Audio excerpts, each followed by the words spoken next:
La mayoría de nosotros encendemos una cámara para conectar, para bromear, para sentirnos acompañados.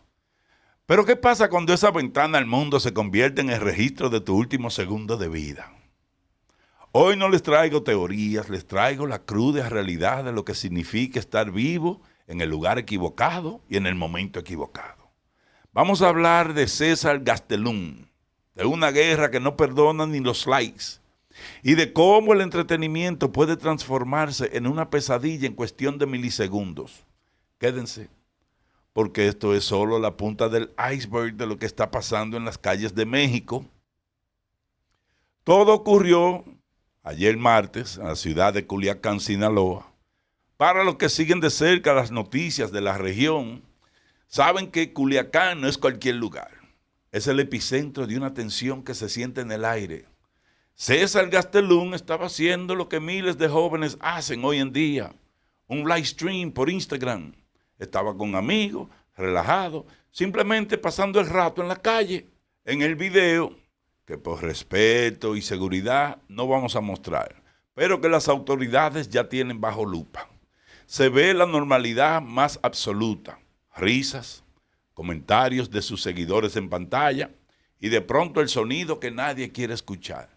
Dos hombres en una motocicleta aparecen en el encuadre, sin mediar palabra, sin un robo de por medio. Uno de ellos saca un arma y dispara un solo proyectil directo, certero. En un parpadeo, la motocicleta desaparece y lo único que queda es la cámara del teléfono aún grabando, aún transmitiendo a un público que en tiempo real acababa de presenciar un asesinato. CNN y las autoridades mexicanas confirmaron lo peor poco después. Pero aquí es donde la historia se vuelve realmente oscura. ¿Por qué César? Eso no se pregunta. ¿Me entiendes? Esa es la pregunta que inunda las redes. Culiacán está viviendo una de las etapas más violentas de los últimos años debido a los choques entre grupos del crimen organizado que se disputan el control de la capital de Sinaloa. Cuando vives en una zona de guerra invisible, una transmisión en vivo no es solo entretenimiento, es un faro de luz que le dice exactamente a tus enemigos dónde estás, con quién estás y qué estás haciendo. No es que César estuviera necesariamente involucrado en algo turbio, pero en el clima actual de Culiacán, la visibilidad es un arma de doble filo. Estar en la calle, en vivo, en darle tu ubicación exacta a cualquiera con un smartphone y en un lugar donde los grupos rivales están cazando cualquier movimiento sospechoso, el margen de error es cero. Pero aquí es donde el rompecabezas se pone realmente escalofriante. Mientras investigaba los detalles del caso de Gastelum, surgió un patrón que parece sacado de una película de terror. Este asesinato no es un hecho aislado. Los detalles, la motocicleta, la sangre fría frente a la cámara, todo esto ya lo habíamos visto hace apenas unos meses, en mayo del 2025, con otra figura muy querida de las redes sociales. Estamos hablando de un modus operandi que parece estar marcando a los influencers en México. Entonces, ¿existe un manual para silenciar voces digitales? Prepárense, porque lo que descubrieron las autoridades sobre el caso de Valeria Márquez nos lleva directamente a los niveles más altos de las organizaciones criminales y a una historia de traición que termina con una corona de flores. Si lo de César Gastelum les pareció un hecho fortuito, piénselo dos veces. En el mundo de la investigación, las casualidades no existen, existen los patrones. Y cuando retrocedemos a mayo del 2025, nos encontramos con un espejo de esta tragedia. Una joven, una cámara encendida y un final idéntico. Pero aquí, familia, la historia tiene nombre y apellido y nos lleva directamente a las cúpulas del poder en la sombra. Hablemos de Valeria Márquez. Ella era una influencer de belleza muy conocida en Zapopan. Su contenido era alegría, tutoriales, su salón de belleza, lo que muchos considerarían un espacio seguro. Pero en mayo de ese año, mientras ella transmitía en vivo desde su propio salón, el error entró por la puerta. Un hombre, fingiendo ser un repartidor, un truco clásico para no levantar sospechas, entró al local, con la cámara captando cada movimiento. El sujeto simplemente confirmó su nombre. Valeria, preguntó. Y ante la respuesta de ella, disparó. Lo que hace que este caso, señores, sea el eslabón perdido con lo que estamos viendo hoy es la frialdad. La transmisión no se cortó. Miles de personas vieron el colapso de Valeria mientras el supuesto repartidor huía. Pero, ¿quién daría esa orden así contra una influencer de belleza? La respuesta llegó meses después, en julio, con un operativo militar que sacudió a México. Aquí es donde entra la captura de TMZ, señores, que ustedes ven en pantalla. Las autoridades mexicanas, en un operativo conjunto, arrestaron a Ramón Ángel Álvarez Ayala, mejor conocido como el R1. Él no es un criminal cualquiera, se le identifica como el líder de los R's, un brazo extremadamente violento vinculado al cartel Jalisco Nueva Generación. Según las investigaciones, Ayala no solo financiaba actividades ilícitas de gran escala, sino que presuntamente fue quien ordenó y orquestó el asesinato de Valeria Márquez. Coño. ¿El motivo? Algo que parece sacado de una tragedia griega. Valeria era la exnovia del hijo de Ayala, Francisco Álvarez. Tras la ruptura, empezaron las amenazas.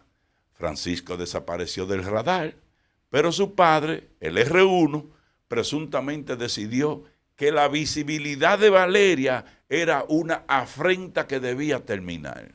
Imagina el poder de estos grupos. No solo controlan rutas y territorios, sino que deciden quién puede y quién no puede tener una voz en las redes sociales. Pero el expediente, señores, del R1 no se detiene en influencers. Para que entiendan el nivel de frialdad del que estamos hablando, las autoridades también lo vinculan con la ejecución de Carlos Alberto Manso Rodríguez, el alcalde de Uruapan. Oigan eso, Manso era un hombre que hablaba abiertamente contra el crimen organizado y fue asesinado precisamente durante las celebraciones del Día de los Muertos en noviembre del 2025. Harfuch, el secretario de Seguridad, confirmó que hubo 31 arrestos relacionados con este caso, pero la cabeza de la serpiente era Ayala. Estamos viendo un sistema donde la exposición pública, ya sea un político que denuncia o una influencer que simplemente vive su vida, te ponen la mira de personas que no aceptan un no por respuesta ni una crítica en voz alta. Es aterrador pensar que el peligro viene de afuera, de hombres en motos o falsos repartidores. Pero ¿qué pasa cuando el peligro está dentro de tu propia casa? ¿Qué pasa cuando la presión de ser una figura pública, de alimentar el monstruo de las redes días tras días, quiebra tu mente frente a miles de personas? Porque lo que le pasó a una de las figuras más icónicas y polémicas de Hollywood hace solo unas horas nos obliga a preguntarnos si las redes sociales son en realidad un circo romano moderno donde nos sentamos a ver quién cae primero. Prepárense, porque lo que ocurrió en la casa de Pérez Hilton en Miami ha dejado a todo el mundo sin palabras. Hemos hablado de balas, de carteles y de persecuciones, pero ahora quiero que hablemos de un tipo de violencia distinto. Uno que no necesita una motocicleta para llegar a tu puerta, porque ya vive dentro. Crucemos la frontera y vayamos a Miami, al hogar de uno de los hombres que inventó prácticamente la cultura del chisme moderno, Pérez Hilton. Porque mientras el mundo miraba hacia afuera, lo que estaba pasando en sus propias transmisiones en vivo nos recordó que la cámara no solo captura la realidad, a veces la deforma hasta romperla. Imaginen la escena. El martes por la noche, en el vecindario de Westchester, en Miami-Dade, las patrullas llegan a una residencia tras recibir múltiples llamadas de emergencia. El motivo, usuarios han llamado reportando algo aterrador. Alguien dentro de esa casa estaba transmitiendo en vivo actos de autolesión. Esa persona era Perez Hilton. Según los informes de TMZ y las autoridades locales, Perez estaba solo en la casa, no hubo un atacante externo, no hubo un repartidor falso, fue el propio Perez quien frente a su audiencia de TikTok se mostró en un estado de crisis total. Las fuentes policiales indican que se utilizó un arma blanca para causarse heridas. Y la imagen era tan alarmante que la unidad de respuesta a crisis tuvo que intervenir. No entraron por la fuerza, usaron técnicas de desescaladas, esas que se usan cuando saben que la mente de la persona está en un punto de no retorno. Finalmente, lo sacaron en una camilla, directo a una evaluación psiquiátrica. Pero aquí es donde este caso se vuelve una lección para todos nosotros, familia. Si revisamos las publicaciones de Perez de apenas una semana atrás, estamos hablando de específicamente el 22 de julio, lo veíamos sonriente, ¿tú me entiendes? Leyendo, compartiendo pasajes de la Biblia, hablando de la importancia del trabajo, incluso bromeando y comparando versículos con canciones de Rihanna, de que work, work, work, se veía optimista, religioso y en paz. Esto nos demuestra que lo que vemos en un live o en un post es solo el 1% de la historia. Perez Hilton, un hombre que ha hecho su carrera exponiendo las debilidades de los demás, terminó siendo víctima de su propia vulnerabilidad frente a una cámara. Pasó de ser el narrador de los escándalos a ser el protagonista del episodio más oscuro de su propia vida. Señores, es un recordatorio brutal de que la salud mental no entiende de seguidores, ni de fama, ni de fe aparente. Yo quisiera que ustedes vean, señores, ese video. Lo pueden buscar en X, anteriormente Twitter. Lo pusieron borroso porque terrible. Hoy hemos visto 3 historias distintas con un factor común: la transmisión en vivo como testigo de la tragedia, ya sea por la violencia de los grupos en Culiacán, la venganza personal en Zapopan o el colapso mental en Miami. Parece que estamos viviendo en una era donde estar conectado significa estar expuesto al máximo nivel. La pregunta que les dejo hoy en The Hype Podcast es pesada. ¿Vale la pena el riesgo? Señores, yo hacía en vivo antes. Y gente que se conectaban a hablar plume burro, me llegaron hasta amenazar de muerte a mí. Mujeres acusando a uno de vainas sin conocer a uno, de qué cosas, de que, ¿tú me entiendes? Yo dije, esto no es para mí. No vale la pena. Porque yo hago una pregunta. ¿Hemos llegado a un punto donde la privacidad es nuestra única verdadera protección?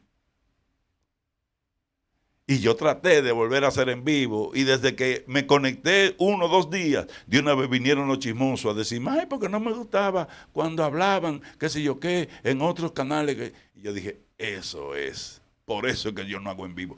Yo hago mis videitos de 10, 15, 20 minutos, me desconecto y vivo mi vida fuera de aquí. La vida real no tiene un botón de detener transmisión cuando las cosas se ponen feas. Si tú o alguien que conoce está pasando por un momento oscuro como el que vimos con Pérez, que agarró un cuchillo y empezó a cortarse en vivo, recuerda que hay una salida. No tienes que hacerlo frente a una cámara, busca ayuda. Llama a un hotline de esos que hay en tu área, todos los países lo tienen. Porque tú no eres un contenido, eres un ser humano.